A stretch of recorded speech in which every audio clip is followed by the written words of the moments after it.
time. One more sprint race left to go. It's the second modified Ford Series race. Thankfully, much drier conditions than they had in race one. So with the final sprint before our Fun Cup Enduro later on this afternoon, it's back to David in the box for the grid.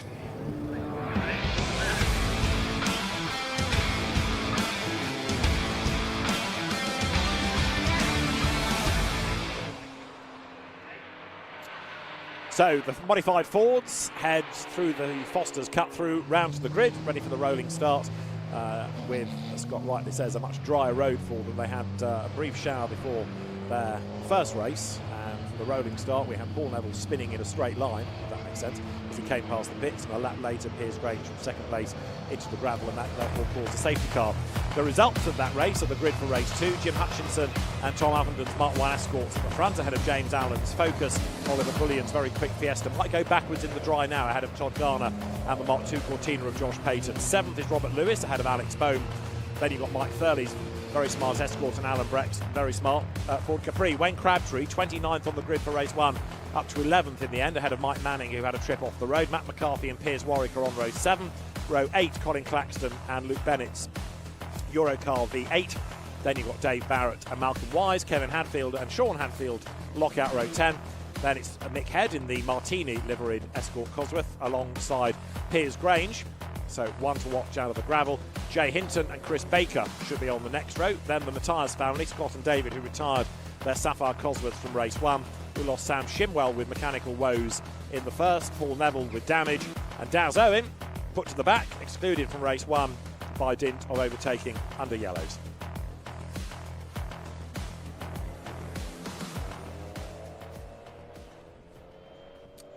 And as they come up to the grid, I can't see Daz Owen's car, so I suspect he is a bit aggrieved and may not be playing second time around.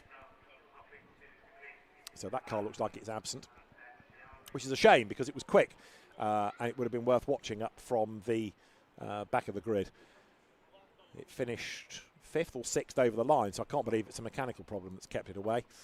We've also not got Sam Shimwell's Fiesta, which from memory was another car that had to... Oh no, Darren Owen is on his way. I can tell you a lie. He was late on parade, but he is there. So set there it is, number 8, the former Bangor racer turned hot rod racer turned circuit racer, Daz Owen, Deadly Daz. Green flag shown at the back, so Sam Shimwell's Fiesta is the only one that's not there. Piers Grange's car is there. Paul Neville's Escort looks Escort shape, number 33. You can just see it to the left of the shot there. And the pace car as it is leads them away then.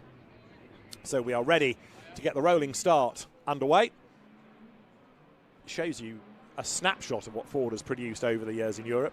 Some really interesting shapes and sizes, and then the engineer in the driver shines through, being able to put bigger engines in and find every bit of horsepower you can possibly get out of the car.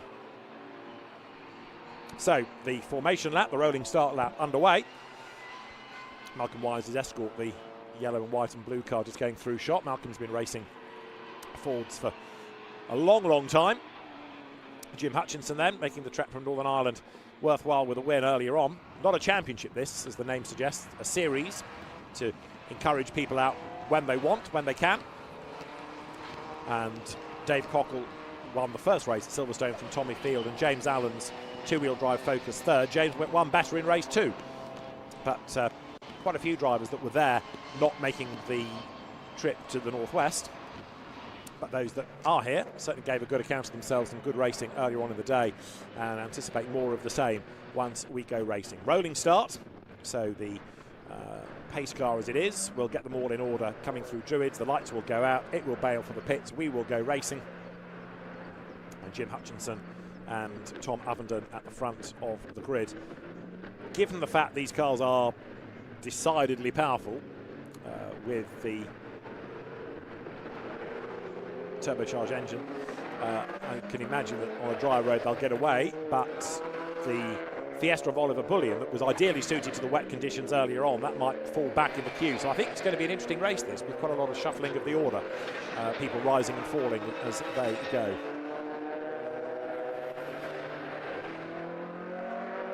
So as the cars turn their way out of Britain's, Jim Hutchinson's bewinged Mark 1 Escort on pole position. Very, very smart car.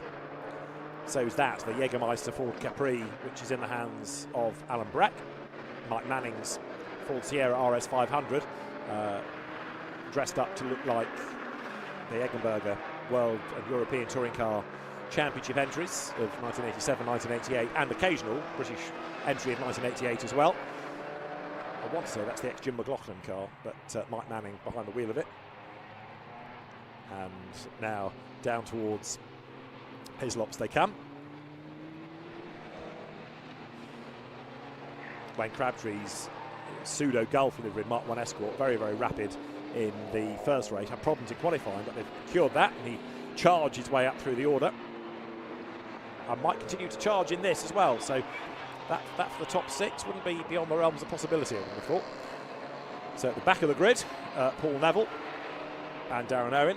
They got themselves slightly out of sequence, but they'll resolve that before they get to Druids, I'm sure. And the lights go out on top of the safety car. So now it's up to Jim Hutchinson and Tom Ovenden to get themselves at the front of the grid into that side-by-side formation. And then they will make the run down towards Lodge Corner.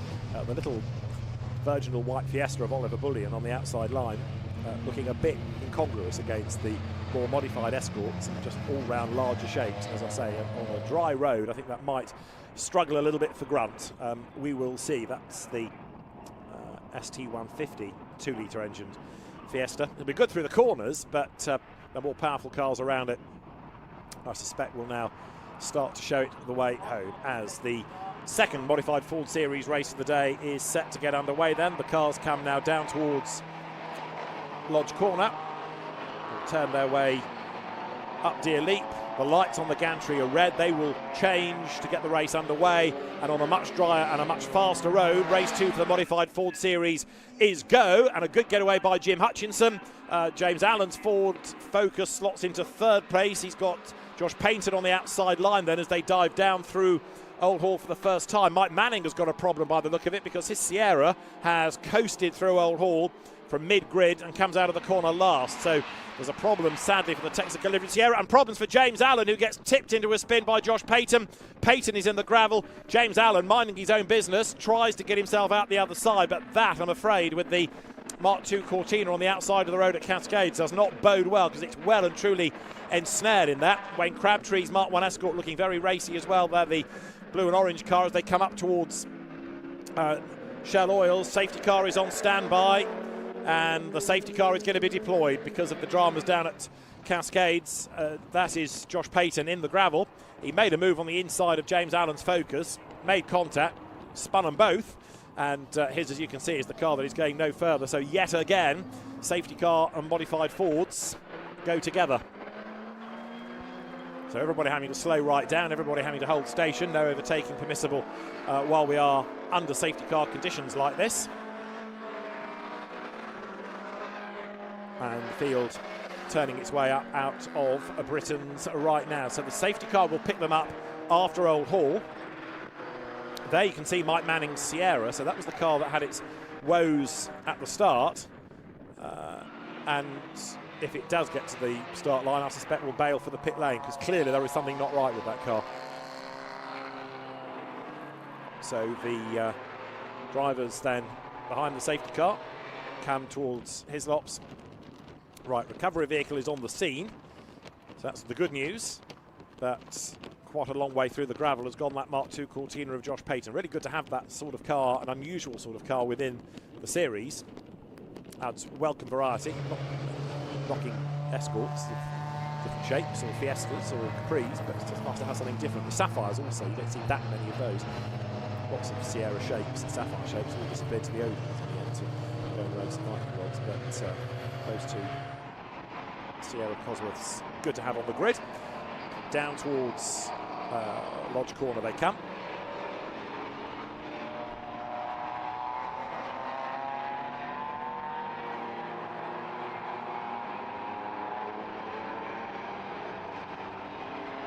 So that is the Martini liveried Escort, as you can see, of Mick Head. Martini Escorts rather more common in rallying than racing.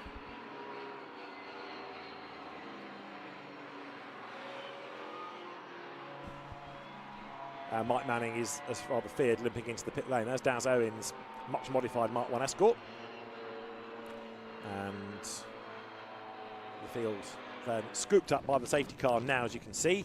And how's the recovery doing at Cascades? Ooh, looking pretty good, like recovered. So the car's out of the gravel and onto the Foster's cut through.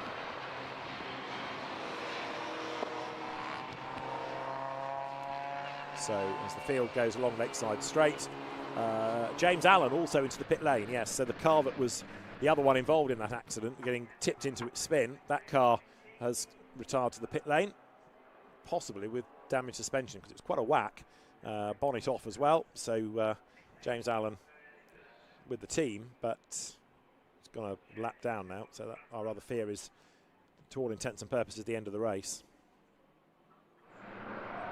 That's the race leader, though. That is the very, very smart Mark 1 escort of Jim Hutchinson, coming now through Shell Oil's corner and waiting to see whether or not we can go racing this time. The usual format, of course, when the lights go out atop the safety car, that's the indication that it will peel to the pit lane. Piers Grange goes through, another one trying to make some progress, and had done so in a remarkable first lap to get himself up into 8th place.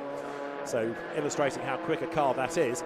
The good news of a safety car for him is that it keeps people bunched up. The bad news is it gives him fewer racing laps in which to do the attacking. So out of Britain's they come. Over hill top, and then it'll be the run down into the right-hander of Nickelbrook corner. Lights are still on the safety car. 10 more minutes of the race to go. So again, Jim Hutchinson thinking, come on, I want to get some racing laps in here. But the road, as far as we can tell, is clear. So hopefully in race control, they'll be able to get the green flag shown at the end of this lap, and we can go back to racing, with the drivers having a frustrating time with that lengthy safety car period earlier on in the day.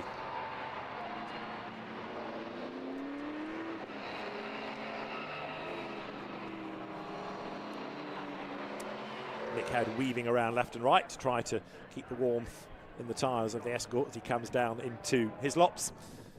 On the back of the Puma, on the back of the Mark 1 Escort, on the back of the Mark 2 Escort, on the back of the 2 Sapphires and a Puma, illustrating the variety. Pace quickening then as they come up towards Druids, because the lights are out on top of the safety car. So good news, we can go back racing then at the end of the lap. Hutchinson versus Ovenden, take 2. Tom Ovenden, who started off in junior rallycross, came into circuit racing, again in junior categories, but something rather different for him. And then Alex Bohm, haven't really touched on this, has got himself up into 3rd place, starting on the 8th slot on the grid in number 24. So Alex keeping out of trouble in the Boomerang Racing Mark 6 Fiesta 3rd. 4th is Todd Garner. Oliver Bullion is in that mix as well, as the cars now make the run with 8.5 minutes on the clock up through Deer Leap. Pace car is in. Lights will go green and the green flag is waved, and Jim Hutchinson accelerates away. Oliver Bullion gets up on the inside line there. Look of the Fiesta in the hands of Todd Garner, and goes up on the inside line to go 4th. Down to 5th is Garner. In 6th place, Robert Lewis, and Wayne Crabtree 7th now in the Escort, looking to try to gain ground as they come down the hill as well. Bearing in mind that Wayne Crabtree started race 1 last on the grid, this has been a good recovery. Piers Grange, though, is just ahead of him as they turn their way through. Grange looking the silver Mark 2 right around the outside of Robert Lewis. Tick up the inside of Oliver Bullion. Tick. And the next target by the end of Lakeside Straight is going to be Todd Garner's Fiesta, which doesn't show on the timing tower. That's Crabtree getting himself up alongside Lewis and taking the omnipotent Capri of Alan Breck with him for good measure. So the Gulf Escort, or Gulf Liveried Escort, to the outside line of the Focus. Alan Breck's Grunt and Go Capri chased by Mike Thurley and Colin Claxton with their Zaxpeed Recreation Escorts. But the Focuses and Fiestas still holding their own, it must be said, despite the dry nature of the road now. Coming out of the chicane at Britain's. Race leaders are getting away a little bit. The other one to keep an eye to, of course, is going to be Darren Owen from the back of the grid, but his progress stymied a little bit by that safety car period and the relative lack of laps that are going to be up to the end. 7 minutes trips over on the clock now, as down towards the Hislop chicane comes the traffic, and Daz Owen just can't really get through, can he? Up the escape road goes one of the focuses. One of the Matthiases has got something stuck to the front of the car. So it's all happening lower down the order. Leaders come out of Druids then, down towards Lodge. And as they do so, Jim Hutchinson is trying to escape. And he's succeeding in so doing. That's Todd Garner's transponder-free Fiesta you're looking at, which doesn't appear in the timing order. But Jim Hutchinson and Tom Ovenden have both gone through, well clearing the lead of the race. That is Wayne Crabtree, who is in 8th provisionally with these transponder glitches. Piers Grange goes through. Now he's going to be 3rd, up at the expense of Alex Bohm. Now Piers Grange, with 6 minutes to go, is absolutely flying. Jim Hutchinson has got the fastest lap of the race, but now that Piers has got a clear road ahead of him, let's see what he can do, because we know that he is, and the car is, very, very quick indeed. So Hutchinson leads the way, and 1st to 3rd, 8.4 seconds. That's the one to monitor now, as the race leaders come out of Cascades.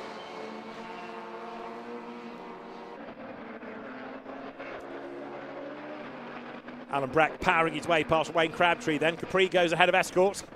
That's pure V8 horsepower for you. So Wayne Crabtree, having pulled himself up from the back of the race 1 grid, now just starting to lose out a little bit in terms of grunt to some of the bigger engine cars. You've got behind him Mike Thurley, and then Chris Baker. Now he's up from 24th. Chris Baker was another one that retired from race 1. That's the Mark III shaped Escort. Look on the back of the Mark 1 in the blue and white livery, the very back of the queue. So Chris Baker, another experienced Ford racer, charging along. And this has been a really good recovery after we saw the car had to be brought back at the start of the day. The RS1600i then, with the bigger rear wing on the back, comes to the outside line of Mike Thurley, who's trying to find a way at the inside of Wayne Crabtree's Mark 1 as they drop down now into his lops again. In the background you can see the stranded car of Josh Payton, but Wayne Crabtree's very, very smart Mark 1 Escort makes the run up the hill. Mike Thurley's equally smart Mark 1 Escort looks for a way by. And have a look at the back of that queue, because the white Sapphire Cosworth in the hands of David Matthias is also going very nicely and catching up after it was a long way back on the grid, like something 26th. Out of Druids they come, down towards Lodge. Paul Neville's on his toes. It's like a handicap race, this, in a sense, because all the cars that were quick but near the back of the grid for the start now charging their way through. Leader goes through with an advantage of 2.8 seconds, and actually 1st to 3rd has widened. So rather than Piers Grange being able to come back at the leader, Jim Hutchinson is turning up the wick. Look to the inside line here. Paul Neville, 33, crashed out of race 1. He's making progress. Behind him it is David Matthias' white Sapphire Cosworth. That too is making good progress, trying to swat aside these pesky Mark 1 Escorts. He's got past Mike Thurley's car now, has David Matthias, and now gets himself up past Wayne Crabtree's car as well, with the number 16 RS1600i. That's Chris Baker's car, also trying to get in on the act on the outside line. The leaders are already making their way up over Hilltop. You can see and equally back markers still pouring their way over the timing line. So cars all the way around this long lap at Oulton Park. Great Escort battle they're going on. Mike Thurley, another man from the ovals, keeping Chris Baker at bay. That's a much modified, much developed RS1600i that, if you go back to 1983, came into the British Touring Car Championship. Chris Hodgetts was one of the early masters of the RS1600i. Flapping bonnet on Chris Baker's car. Looks like a pin has gone on the left-hand side, but it's not slowing him down any as they come into the braking zone for his lops. Into the right and into the left. Race leaders, incidentally, have just gone over the line. Such is their prodigious pace. And Tom Ovenden has now set the fastest lap of the race in his efforts to get onto terms with Jim Hutchinson. Piers Grange still running in 3rd, but this battle pack is certainly not done yet, as now Scott Matthias tries to get in on the act in the black Sapphire Cosworth. Alan Brack's Capri under attack through the bewinged Sapphire of David Matthias that picks him off easily on the run down towards Lodge Corner. The black Sapphire in the hands of Scott Matthias comes up to have a go at Mike Thurley and will outbrake him, I think, on the inside line and go through. He does so, goes by. So plenty of shuffling still going on as these quick cars from a low grid position hustle forward.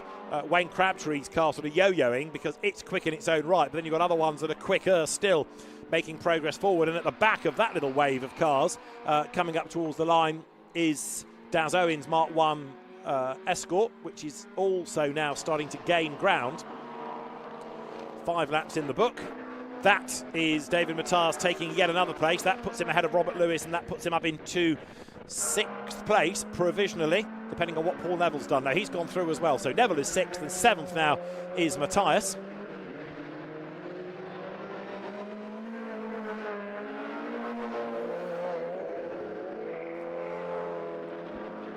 But with a minute and a half to go, Jim Hutchinson is going to squeeze one more lap out of this when he gets to the line from Tom Ovenden in 2nd place, and that gap really not coming down much.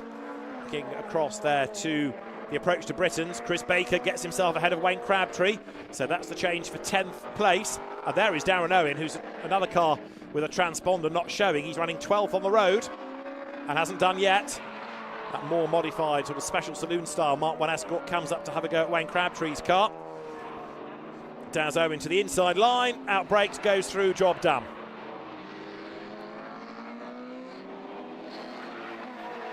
Wayne Crabtree chasing after him. Class leaders, as you can see, Jim Hutchinson, Piers Grange, Oliver Bullion, David Matthias, Sean Hadfield, and here Scott Matthias coming up to have a go at Alan Breck's glorious sounding Capri. And the Jägermeister livery, just a great colour scheme as well. It works on any car, whether it's from a Formula 1 car to a club race car. Down towards the Lodge corner, Matthias Jr. through on the inside line. We're on the last lap of the race, incidentally, as well now. Jim Hutchinson clear by 4 seconds, so he is just turning up the wick, getting faster and faster and faster all the time. Ovenden running 2nd, Piers Grange 3rd. And here, behind Alex Boehm in 4th place, Paul Neville and David Matthias 5th and 6th. That's the race leader. He's in and among the traffic, and Jim Hutchinson now just ticking off the corners, having made this look utterly dominant. It's been a hugely impressive display, not only by Jim as a driver, but by the team to put together this Millington engine-tuned car so effectively. First visit to the series, first visit to Oulton Park, and 2 wins. Going to be the perfect way to round out the day, aren't they? Down towards the vehicle bridge he comes, underneath it, sets the car up for Lodge corner. He will brake, he will go right. Jim Hutchinson has not put a wheel wrong all day. There's no reason to think he will do it at the last corner. Just absolutely beautifully presented car, well driven, and it's 2 out of 2 in the modified Ford Series then for Jim Hutchinson as he comes through to win. Tom Ovenden's Mark 1 Escort is a slightly distant 2nd, but 3rd, Piers Grange. He's got a problem at Lodge on the last lap as he had a spin. Piers Grange is delayed, and yes, he's had a rotation because dust is settling. There he is, and he's got caught up with that car. Mick Head is off the road as well at the top of Deer Leap, so back marker and 3rd, by the look of it, have tangled. So that's going to put Alex Boehm 4th in the Fiesta. Wait for him to emerge. Goes through. The Boomerang racing car is 4th, but a yellow flag zone at Lodge means anybody that was lining up for a move on the last lap is going to be thwarted. 5th across the line is just the Fiesta of Todd Garner. In 6th place then was Paul Neville. 7th place David Matthias, and 8th to Oliver Bullion. 9th Scott Matthias, and to round out the top 10 I would offer you will be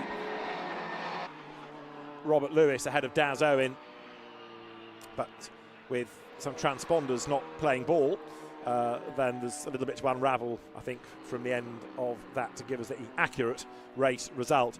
Sadly, Mick Head's car, one of the smartest, the Martini liveried Escort Cosworth, then in the wall, no less.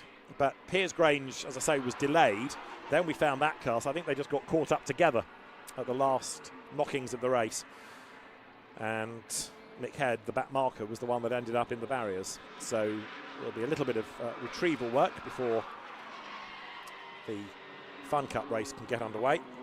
That's due to start at 2:20, and we're not even at 2 o'clock, so there is plenty of time in hand to recover cars and to make sure that the 4-hour race fits into the timetable in its entirety. So the checkered flag shown then by the marshals, some cars to be retrieved. Possibly a bit of barrier work to do as well. Yes, certainly some barrier work to do as well, even if it's only the recticel barriers. And real shame that one of the smartest cars in the entry is the Martini liveried escort of Mick Head. The Martini colour scheme more familiar from, well, rallies than circuit racing Fords, but nice to have it on the grid. Piers Grange then, having started 22nd, taking 3rd place. Really good drive up through the order for him.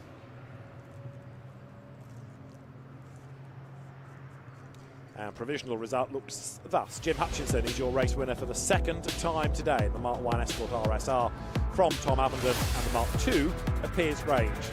Alex Boehm's Fiesta 4th ahead of David Matthias and then Paul Neville. Oliver Bullion 7th ahead of Scott Matthias and Robert Lewis. Daz Owen was there or thereabouts next, but his transponder wasn't joining in. Alan Breton was ahead of Chris Baker and Wayne Crabtree next, then Mike Furley and Luke Bennett in 15th place. 16th Malcolm Wise ahead of Piers Warwick and Matt McCarthy and Dave Barrett.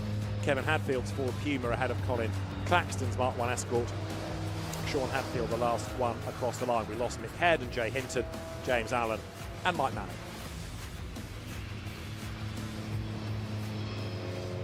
So all the drivers acknowledging the marshals as they turn their way back to Parc Fermé.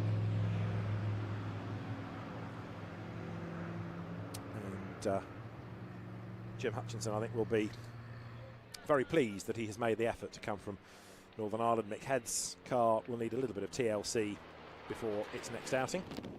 The rest of the cars making their way into the Parc Fermé area, but it's just so nice to have not only the variety but also a series that looked like it had disappeared. I said early on in the day, go back to the 90s. The Vector Fast Forward Championship was a really popular series, lots of different cars of the era, and it just seemed to lose support and wither away, and then a groundswell of Ford fans have got it back up and running, and with even more potential cars and a sensible class structure, back many of them have come. Really good to see. So the winning drivers are in Parc Fermé, so too is Scott Woodward.